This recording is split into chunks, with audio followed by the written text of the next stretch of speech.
North east India के Nagaland province के एकमात्र रेल हेड दीमापुर स्टेशन से मैं अंकित आप सभी का स्वागत करता हूं। आज तारीख है 23 सितंबर 2025 और हम अपनी नॉर्थ ईस्ट की यात्रा की शुरुआत कर रहे हैं। आने वाले 10 दिनों तक हम नागालैंड की ज़ूको वैली और मेघालय की कुछ फेमस साइट सीइंग लोकेशंस को एक्सप्लोर करेंगे। इस यात्रा की एक्चुअल शुरुआत 2 दिन पहले हमने अपने होम टाउन बस्ती से ट्रेन के जरिए की थी। हमारा प्लान कुछ ऐसा है कि हम ट्रेन से पहले बिहार, बंगाल, असम को क्रॉस करते हुए नागालैंड तक जाएंगे। वहाँ पर अपना ज़ूको वैली का ट्रैक कंप्लीट करेंगे और फिर उसके बाद वहाँ से वापस मेघालय आएंगे।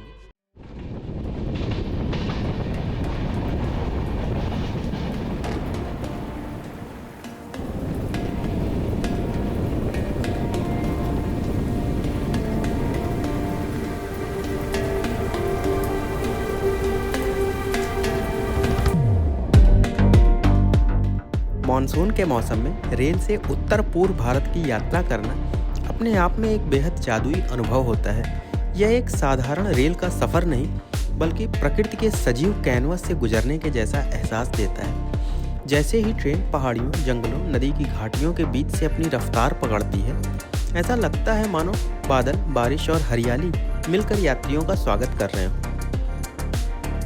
खिड़की के शीशों पर गिरती बारिश की बूंदें एक हल्की सी लय बनाती हैं जो यात्रा को और भी शांत और सुखद बना देती है। बाहर फैला धुंध का साम्राज्य, कहीं दूर बहते झरने और कटीली घाटियों से होकर निकलती पटरियां, सब कुछ मन में आश्चर्य और रोमांच साथ में पैदा करते हैं।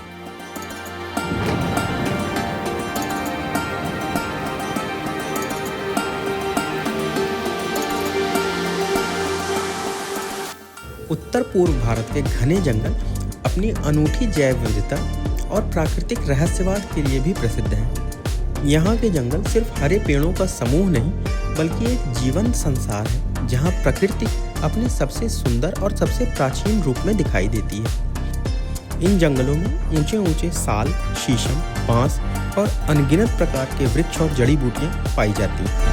यहाँ की वनस्पतियाँ इतनी घनी हैं कि कई स्थानों पर सूर्य की किरणें भी बामुश्किल ही धरती तक पहुँच पाती। घने जंगलों में पक्षियों की अनोखी आवाज़ें, कीड़ों की सरसराहट और हवा की धीमी गूंज एक प्राकृतिक संगीत की तरह महसूस होता है, जिन्हें ट्रेन से गुजरते हुए भी आप सुन सकते हैं।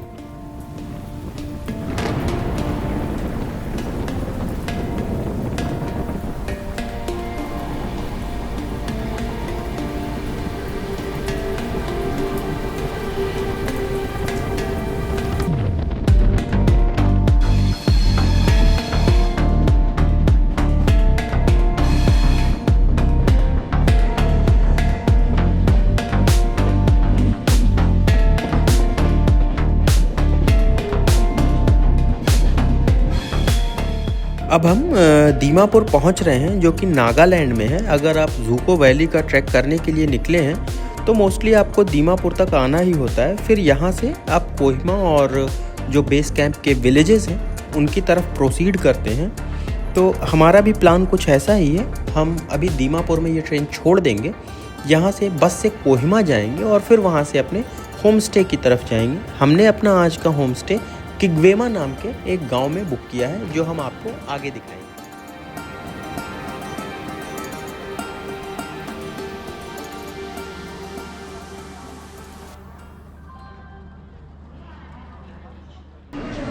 ये है दीमापुर का ISBT, रेलवे स्टेशन के जस्ट सामने है।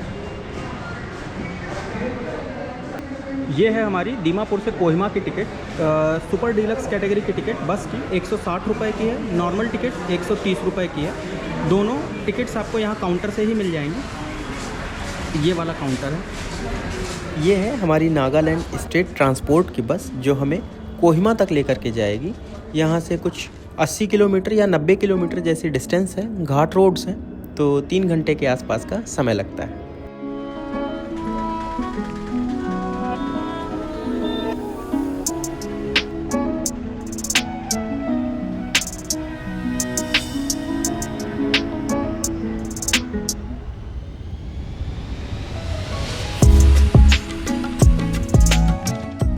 दोस्तों, नागालैंड का दीमापुर उत्तर पूर्व भारत का एक महत्वपूर्ण और जीवंत शहर है जो अपनी ऐतिहासिक विरासत, प्राकृतिक सुंदरता और विविध संस्कृति के लिए जाना जाता है।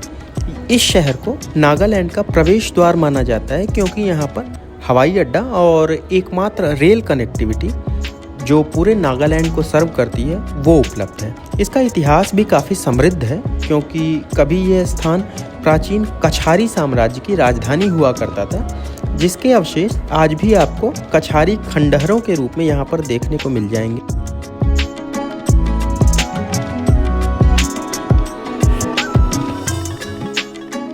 दीमापुर से कोहिमा तक की सड़क यात्रा हमारे उत्तर पूर्व भारत की सबसे खूबसूरत और यादगार यात्राओं में से एक मानी जाती है। लगभग 70-75 किलोमीटर की यह पहाड़ी यात्रा धीरे धीरे समतल इलाकों से उठकर नागालैंड की ऊंची पहाड़ियों और ठंडे मौसम की ओर हमें ले जाती है। रास्ते में बदलता परिदृश्य, घने जंगल, धुंध से ढकी घाटियाँ और घुमावदार सड़कें हर पल यात्रियों को रोमांचित करती हैं। जैसे जैसे वाहन दीमापुर की गर्माहट से ऊपर की ओर बढ़ता है, हवा ठंडी और ताज़ा होती चली जाती है। रास्ते में छोटे छोटे गांव, बांस और लकड़ी के पारंपरिक घर और पहाड़ियों पर बसे बाजार नागा संस्कृति की झलक दिखाते हैं।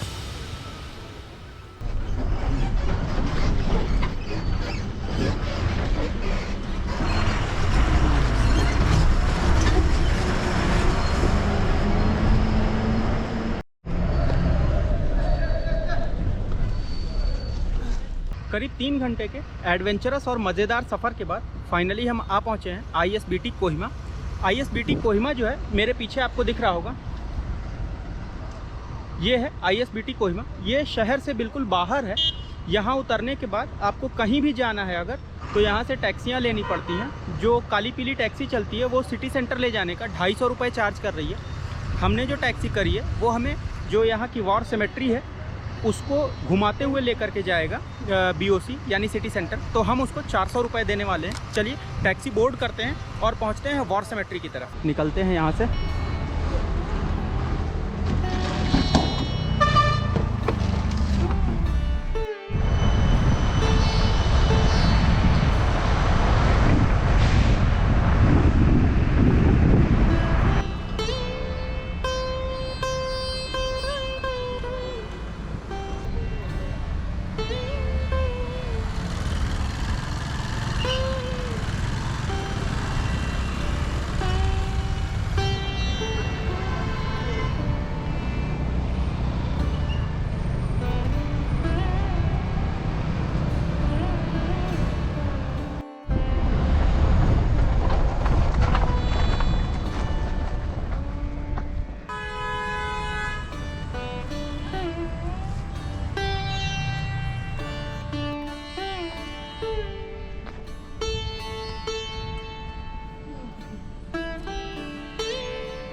ISBT से करीब 15 मिनट की ड्राइव करके हम आ गए कोहिमा की वॉर सेमेट्री।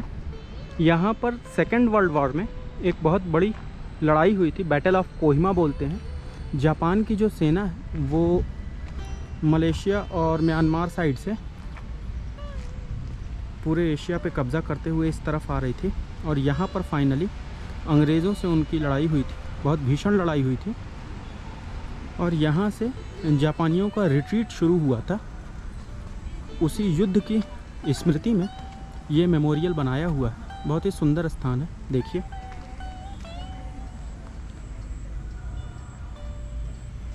सोल्जर्स के नाम, स्टोन, सारी चीज़ें लगी हुई हैं।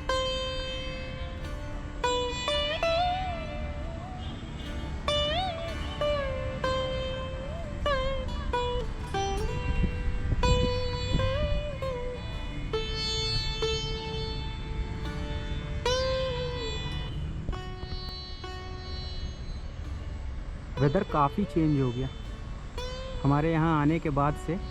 क्लाउड से एकदम से आ गए, डार्क हो गया। अभी 2 बजे का समय हो रहा है लेकिन बादल उड़ उड़ के आ रहे हैं, अंधेरा जैसा हो रखा है। ट्रैवल करते करते हमें थोड़ी सी भूख लग गई थी तो हमने कोहिमा में प्योर वेज रेस्टोरेंट ढूंढना शुरू किया। गूगल पे हमें एक रॉयल प्योर वेज करके रेस्टोरेंट मिला जो कि BOC सर्कल पे ही है।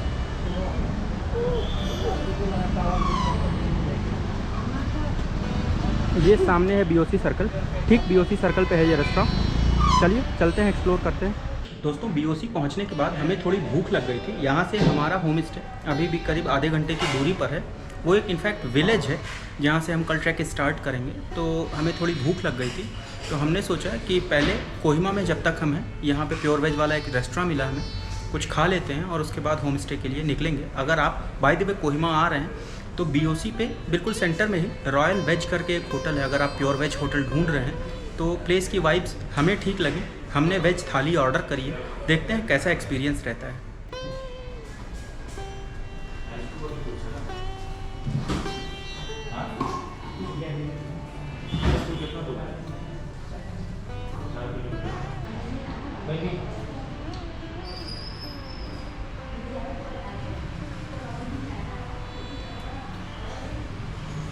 ये हैं इस रेस्टोरेंट के owner Prabhakar ji. Lunch complete करने के बाद BOC से करीब 10 मिनट का वॉक था उस टैक्सी स्टैंड का जहाँ से हमें जखामा के लिए टैक्सी मिलेगी। तो 4 बजे के आसपास का समय हो चुका है ऑलरेडी। तो धीरे धीरे हम वॉक करते करते आ गए। ये जो आपको दिख रहा है ये किग्वेमा का टैक्सी स्टैंड है। यहाँ से जखामा साइड की सारी टैक्सीज जाती हैं। BOC से हार्डली 10 कदम का वॉक है, आप वॉक करके आ सकते हैं। ये जो सुमोज हैं,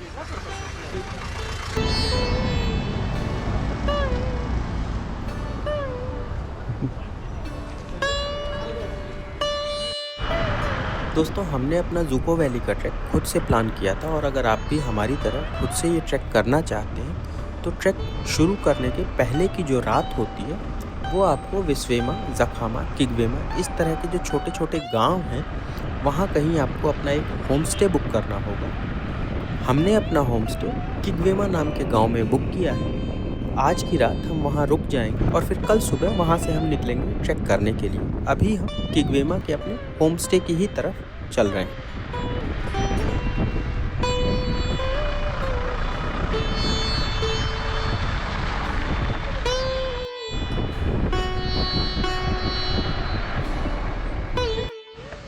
फाइनली हम पहुंच गए अपने होम स्टे पे।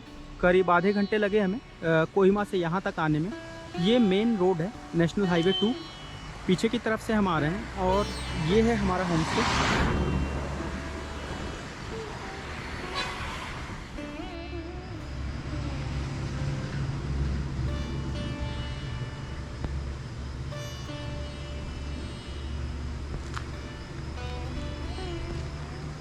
ये हमारा होम स्टे है। इस तरफ रूम्स बने हुए हैं जिनमें हम रुके हैं। ये सामने की तरफ ओनर रहते हैं। राइट साइड में इनका किचन और dining area, sit out area, वो सारी चीज़ें हैं।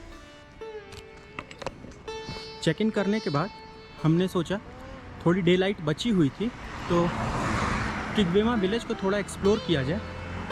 बहुत ही शांत और सुंदर सराउंडिंग्स हैं। धीरे धीरे हम वॉक कर रहे हैं।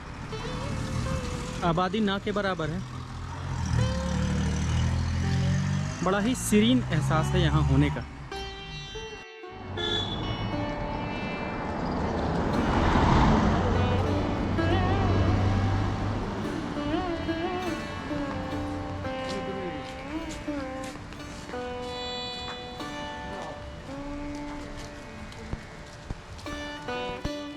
ये हमारा यहाँ का नाइट स्टे है।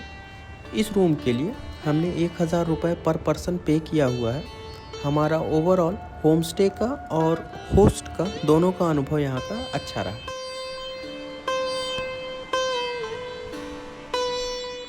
डिनर का भी ऑप्शन सेटिस्फैक्ट्री था यहाँ पर हमारा। इन्होंने प्योर वेज ऑप्शंस बना दिए थे हमारे कहने पर। तो ये ILP के लिए जो आपको डिटेल्स चाहिए वो प्रोवाइड करा देंगे और आप भी बुक करके यहाँ पर आ सकते हो, रुक सकते हो। एज सच हमें कोई कंप्लेंट नहीं रही है।